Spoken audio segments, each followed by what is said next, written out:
Hello YouTube and welcome to another video. Today we're in Plovdiv, Bulgaria, and we're going to have a look at some of the major attractions in the city and just have a general wander around. We're starting here in Tsar's Simeon Garden on a cold Sunday in December. I'm still wearing the sunglasses to hide some tired eyes and a terrible spot. We're going to have a look around and see what's in this garden first, and then head into the old town to look at some of the Roman architecture that we have there. You can see a little bit of the singing fountains behind me. I don't think it's singing because we're out of season, but we'll get some shots of that and have a look through this park first. I assume the singing fountains sing much more of a song in high season on a hot summer's day with blue skies, but there we go. It's December and it's cloudy, so this is pretty nice still. It's a really peaceful park to walk around. The big old hill there in the background, which I did consider climbing, but I thought for the purpose of this video it's better to head towards the historical centre.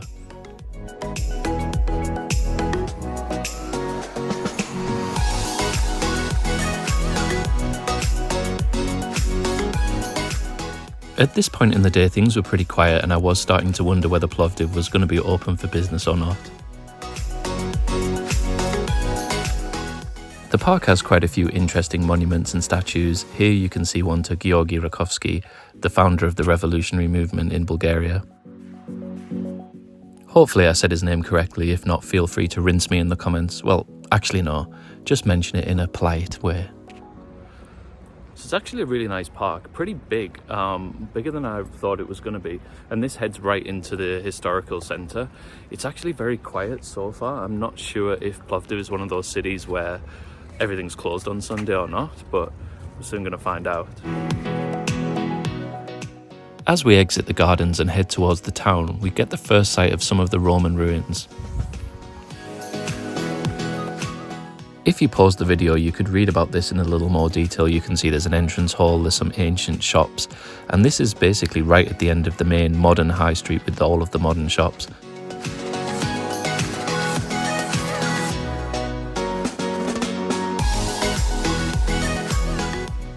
And then we have more ancient ruins just to the side of the high street as well. It seems really unusual, the positioning of it, but this is what makes it interesting to me anyway.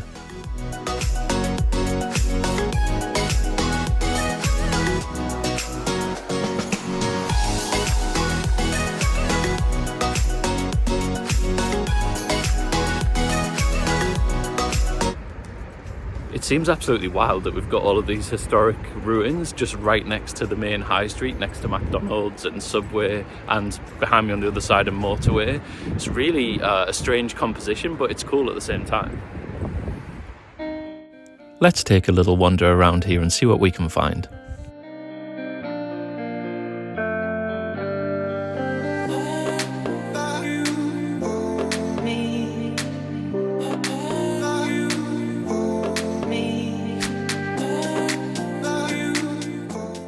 Heading back up through the ruins and onto the main high street, you can see it's all geared up for Christmas, a huge Christmas tree in the central square. Let's have a look through the modern shops and see what else we can find at the end of this high street.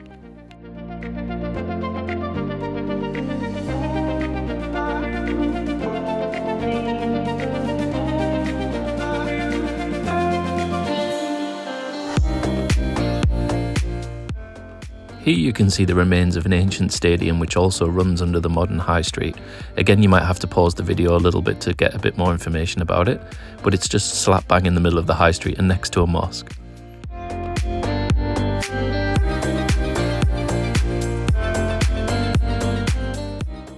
I guess the juxtaposition of each of these elements, old and new and from different cultures, shows the rich and diverse history of Bulgaria.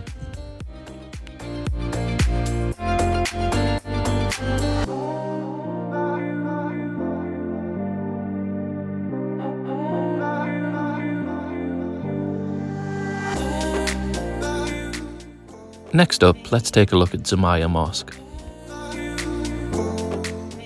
As you can see here, the mosque has existed in its current form since 1435, and it remains an important symbol of cultural significance today. Let's take a quick look inside.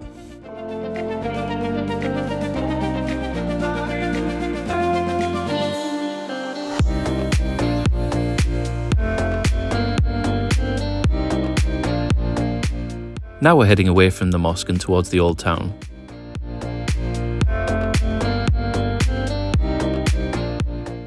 Although there are a few people around, it's still pretty quiet, which is actually really nice for looking around and for vlogging.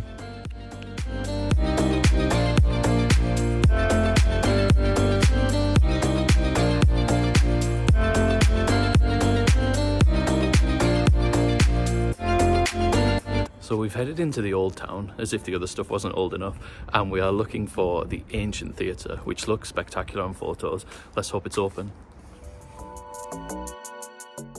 Well, hey, it's open.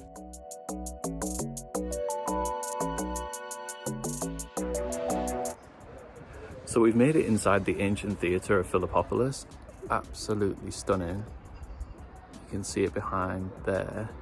It's 5 leva to get in, and there's almost nobody here. There's a couple of Spanish tourists in the background, but almost nobody is here, and there's just a few people peering through the gates because they don't want to get tickets to come inside, but it's absolutely fantastic.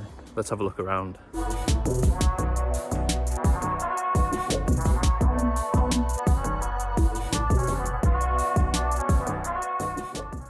It really was spectacular to look around, and particularly with so few other tourists looking around it, it just meant that you had a lot more freedom to see everything and to not have a lot of people in the way of pictures and videos.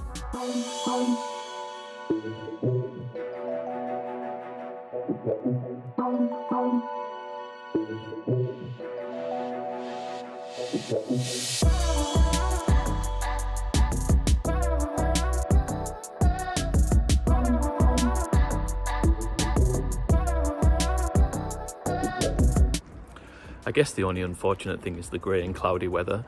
With a sunny day or even snow, I think this place would look 10 times better than it already does, but still a great place to visit and pretty cheap as well, 5 leva. So we're going to go further into the old town and see what else we can find, and also up into the Kapana district, which I've been told is a good place to visit.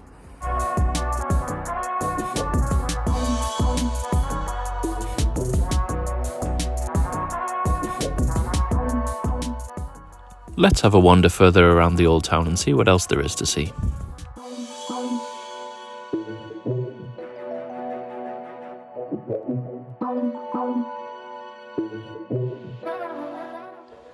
The jazzy wall over there definitely looked like a thumbnail opportunity in the making.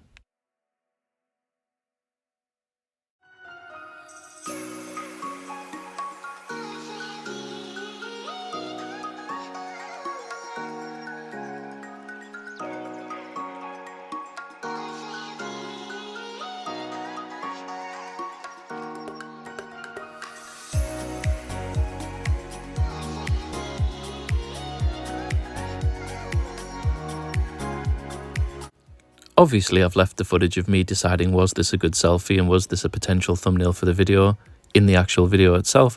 Will it be the thumbnail? Who knows? We'll soon find out. Well, I guess as you click the thumbnail before watching the video, you'll already know the answer to that question, but there we go.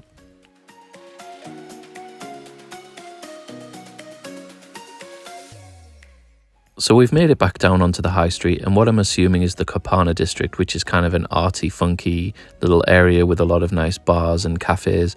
Again, it was quite quiet because this was getting late on a Sunday afternoon, but really pretty to walk around. And I think on a Friday, Saturday night, this would probably be a really good place to have a night out.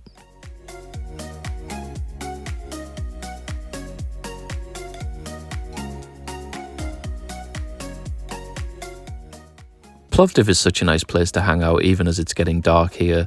It's beautifully lit, it feels really safe, it's very enjoyable to just walk around and take it in.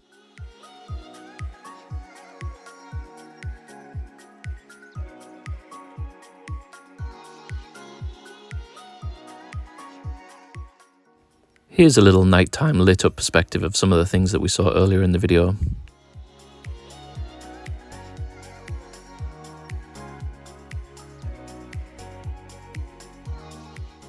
Let's head down the steps and see what the stadium looks like lit up from below.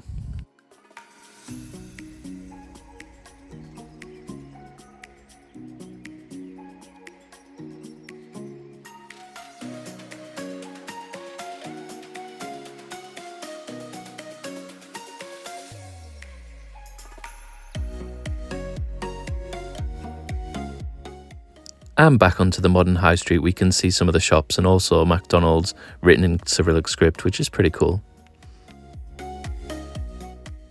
I'm sure Plovdiv is a really nice place to visit in summer with blue skies, longer days, sunshine, but also in winter, the festive atmosphere, as you can see, is really nice.